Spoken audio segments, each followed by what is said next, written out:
Bismillahirrahmanirrahim. Assalamualaikum warahmatullahi wabarakatuh. Alhamdulillahirabbil alamin. Alhamdulillahi wal awwal wal akhir wal zahir wal batin wa huwa bikulli syai'in alim. Ahmaduhu wa ashkuruhu. Alhamdulillahilladzi arsala rasulahu bil huda wa dinil haq liyadhhirahu 'ala dini kulli. Walau karihal kafirun, walau karihal munafiqun, walau karihal musyrikun, waladhdallun amma ba'du. Pujian dan pujian tertinggi senantiasa kami haturkan kepada Khaliqus samawati wal ard, yakni Allah Subhanahu wa taala. Bersyukur kepadanya yang telah memberikan berbagai nikmat, rahmat serta hidayahnya kepada kita semua. Mudah salawat dan salam tak lupa kami curahkan kepada anaknya Siti Aminah, Bapaknya Siti Fatimah, suaminya Khadijah, pedangnya Kota Mekah, Rasul Muhammad sallallahu alaihi wasallam. Nabi yang telah membawa umat Islam dari zaman kegelapan yang tiada harapan Menuju kejayaan peradaban yang menjadi impian semua insan. Benar. Oh iya. BTW, karena liburan Ramadan ya, ada nggak sih kegiatan yang bermanfaat buat ngisi waktu luang, tapi bisa dimulai lewat hal kecil loh. Oh iya, sekarang bulan Ramadan ya? Iya. Bentar, gue pikir dulu. Oh iya, ada men. Weh, apaan tuh? Dakwah. Loh, dakwah. Iya, dakwah. Dakwah bukannya yang ceramah gitu? Aduh nih, tak kasih tahu ya. Dakwah tuh nggak mesti kamu ceramah ya, ceramah masuk ke panggung gitu kan. Nah, tapi yang namanya dakwah tuh ini seruangan atau mengingatkan. Jadi cukuplah contoh gini, bro, sholatnya udah azan tuh berkumandang. Bro, jangan rokok, rusak diri. Cukup. Sekarang kan era globalisasi yang kaya sekali informasi ya, dan teknologi pun berkembang gitu. Jadi jangan teknologi ini kita bisa menggunakannya sebagai media kita. Banyak sekali platform-platform media sosial yang bisa kita gunakan. Nah, terus gimana saya dakwah di Ramadan kayak gini? Nih, kita kasih tahu. Untuk bisa berdakwah di era modern ini, kita harus bisa memahami audiens di era modern. Nah, gimana sih caranya? Caranya yang pertama, kita harus bisa memenuhi kebutuhan mereka. Apa saja yang mereka butuhkan, sebisa mungkin kita cari, kemudian kita sampaikan. Jika dirasa kurang memuaskan, kita bisa carikan solusi sebagai pengganti.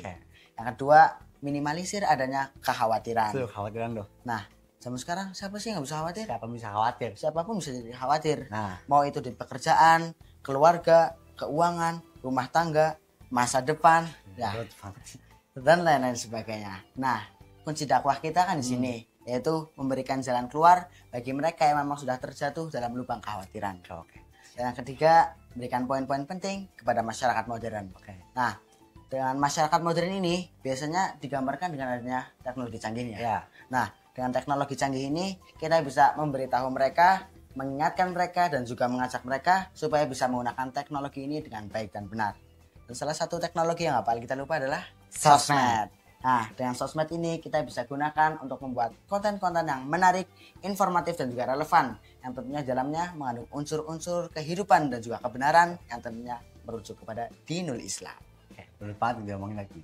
Terus ya, gue pernah dengar ada pepatah yang ngomong di mana bumi dipijak, disulang di junjung. Lah maksudnya apa? Dimanapun kita berada, pada siapa kita menyampaikan, nah materi apa yang kita sampaikan adalah tetap utama.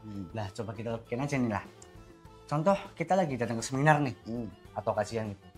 Nah, pemateri datang, terus dia nggak hormat ke kita, nggak ada adab kita, nggak boleh sopan santun, mau nggak kita dengerin? Nah, itu maksudnya. Jadi perilaku kita terhadap orang lain juga penting. Tapi lah, sampaikan dulu perilaku terhadap orang lain. Yang pertama tuh reputasi diri, harga diri kita tuh penting. Jadi yang pertama itu harga diri kita, kedua reputasi orang lain. Bagaimana caranya? Dalam menyampaikan kita harus menggunakan bahasa yang lugas, memiliki sopan santun, dan juga beradab kepada mereka. Dari gerak-gerik tangan kita, cara kita mengucapkan sesuatu, itu juga harus bahasa yang baik dan tidak ada unsur menghina dan ataupun rasisme. Dan dari materi pun sama, nggak ada unsur menghina, nggak ada unsur rasisme ataupun apa ya kayak menjatuhkan reputasi orang lain gitu. Seperti itu. Nah kan dakwah di era modern, terus kuncinya sosmed ya. Gimana caranya tuh? Yang pertama, optimalkan segala media yang ada. Rasulullah Shallallahu Alaihi Wasallam bersabda, Innallaha katabal ihsan ala syai'in. Maksudnya apa? Yang artinya Allah mewajibkan ihsan atau sempurna dari berbagai hal. Bukan sempurna yang sampai perfect gitu ya. Seenggaknya kita usaha untuk memberikan sesuatu yang memuaskan kepada orang lain. Kita berusaha untuk dari materi yang memang sudah konkret, dari materi-materi yang memang sudah dipercaya kepada orang lain seperti itu. Dan yang paling penting ya dalam mencari materi, terutama sekarang ini era modern yang informasinya beragam dan kita dibanjiri informasi di sini.